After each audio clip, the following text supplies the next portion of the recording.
આસ્થાનું કેન્દ્ર સ્થાન વાળીનાથ મહાદેવ ધામ પવિત્ર નગર તરફ ખાતે આજે પ્રાણ પ્રતિષ્ઠા મહોત્સવ સંપન્ન થયો છે।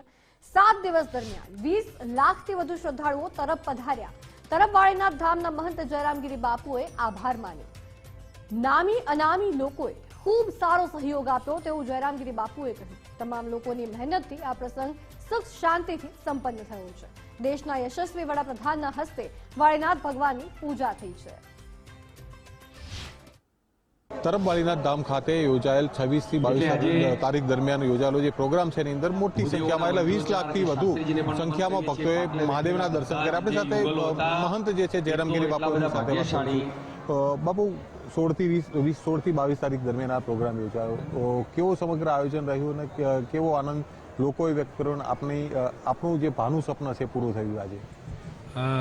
વાત કરીએ આ 7 દિવસના કાર્યક્રમમાં લોકો લાખોની મેદનીમાં દર્શન કરવા માટે પણ આવ્યા અને આજે ઉત્સાહ માટેનો હતો કે દેશના યશસ્વી વડાપ્રધાન શ્રી અહીંયા ઉપસ્થિત રહ્યા, પૂજન અર્ચન કર્યું। જે સનાતન સંસ્કૃતિ છે અમે જે આખા ગુજરાતભરમાં જેનો અમે પ્રચાર કર્યો છે સનાતન ધર્મથી જોડવા માટેનો, અને અમે પોતે જોડાઈને એમને પણ પૂજન અર્ચન કર્યું છે અને આનંદની વાત પૂજ્ય ગુરુદેવને યાદ કર્યા છે અને સાથેને સાથે આખા જે ગુજરાતના લોકોને યાદ કર્યા છે, સેવકગણને યાદ કર્યા છે અને બધા લોકોની ચિંતા કરે છે। એટલે આ મહત્વની વાત એટલા માટે છે કે આટલા વ્યસ્ત આખા ભારતની વ્યસ્તતાના લીધે અલગ અલગ જગ્યાએ કાર્યક્રમો એ પોતે કરતા છે તો પણ એક વ્યક્તિને યાદ રાખીને આવી રીતે બધાને પૂછવું, પછી બધાના સમાચાર લેવા, અને લોકો અભિભૂત થઈ ગયા છે, લોકો આનંદિત છે, લોકો પ્રફુલ્લિત થઈ ગયા છે। એમના ભાવ જોઈને આજે તમામ સેવકગણ લાખોની મેદાનમાં અહીંયા ઉપસ્થિત થયો હતો અને એ ટાઈમે આખો માહોલ જ એક અલગ પ્રકારનો માહોલ ભેગો થયો છે અને આજે અમે બધા ખૂબ જ આનંદમાં છીએ। આ 16 થી 22 દરમિયાન યોજાયેલા મહોત્સવમાં કોઈ એવી ક્ષણ કે જે કહી શકાય કે આપના માટે યાદગાર રહી હોય? લોકોનો ભાવ જે રીતે બહુ બધા એવા પ્રસંગો બનતા હોય છે જ્યાં લોડ પડી જતો હોય કામોમાં, પણ ત્યાં અમારા સેવકોએ, અમારા સેવકગણે એવી મહેનત કરી છે કે કોઈ પણ પ્રકારની કમી મહેસૂસ થવા નથી દીધી અને લોકો ખૂબ મહેનત આ 7 દિવસના કાર્યક્રમ દરમિયાન કરી છે। અમારી યાત્રા વાત કરીએ તો 6 મહિનાથી લગાતાર આ યાત્રા ચાલી રહી છે, ત્યારથી લોકો આખી ટીમો બધા ભેગા મળીને કાર્યક્રમો કરી રહ્યા છે અને કાર્યક્રમમાં 6 મહિનાનો થાક લોકોના હતા તો પણ આટલી મહેનત કરીને લોકો આટલી સારી રીતે જોડાઈને પોતાના ગુરુસ્થાન પ્રત્યે જે સેવકગણે આસ્થા બતાવે છે એનાથી હું અભિભૂત છું, એનાથી હું આનંદિત છું।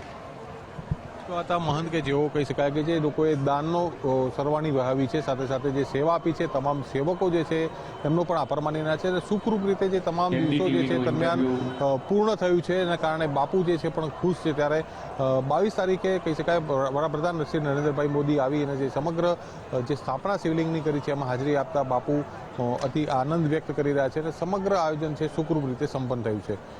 મુકેશ જોશી, ગુજરાત ફર્સ્ટ, મહેસાણા। આજે જે પીએમ સાહેબ આવ્યા એમના હાથે મુહૂર્ત થયું તે પ્રત્યે દરેક રબારી સમાજ, દરેક રબારી ભાઈ બહેનોને અંદર ખૂબ ઉલ્લાસને લાગણી છે સાહેબ પ્રત્યે। ગુજરાતમાં ઘણા બધા પ્રસંગો થયા પણ આજે જે વાળીનાથનો પ્રસંગ થયો તે એક અનોખો પ્રસંગ છે। અહીંયા તમે ચકલી ચાલુ કરો તો તમને ચા મળે, ચકલી ચાલુ કરો તો છાશ આવે, બહુ સારી એવી વ્યવસ્થા। બીજા ઘણા પ્રસંગો કરતાં આ પ્રસંગ એક અનોખો છે। સમાજને ખૂબ હર્ષોલ્લાસ લાગણી છે। તેથી અમારા સમાજે જે ભાઈનું એક સૂત્ર હતું કે ભાઈ એ જ ભગવાન, તે આજે સાબિત થઈ ગયું છે।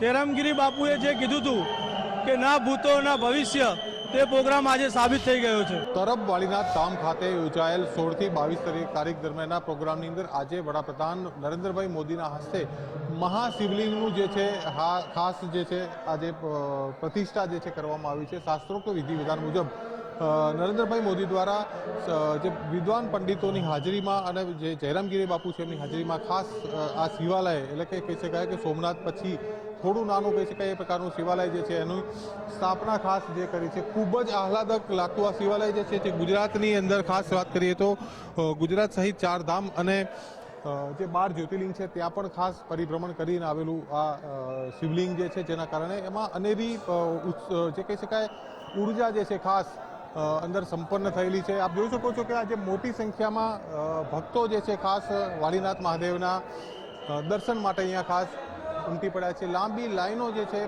પ્રથમ દર્શન મહાદેવના કરવા માટે ગુજરાતના કોણે કોણેથી ભક્તો અહીંયા ખાસ ઉમટી રહ્યા છે અને મહાદેવના દર્શન ખાસ કરી રહ્યા છે. લાંબી લાઈનો જે છે ખાસ અહીંયા લાગી છે અને ખાસ લોકોમાં અનેરો ઉત્સાહ છે. આજે પ્રથમ દિવસે શિવાલયના મહાદેવના દર્શન કરવામાં જયરામગીરી બાપુએ જણાવ્યું કે તમામ જે કહી શકાય કે 16 થી 22 તારીખ દરમિયાનનો જે મહોત્સવ જે છે સુખરૂપ રીતે સંપન્ન થયું છે અને બાપુએ નામી અનામી તમામ લોકોનો જે છે એ ગુજરાત ફર્સ્ટના માધ્યમથી આભાર પણ વ્યક્ત કર્યો છે. મુકેશ જોશી, ગુજરાત ફર્સ્ટ, તરફ, મહેસાણા.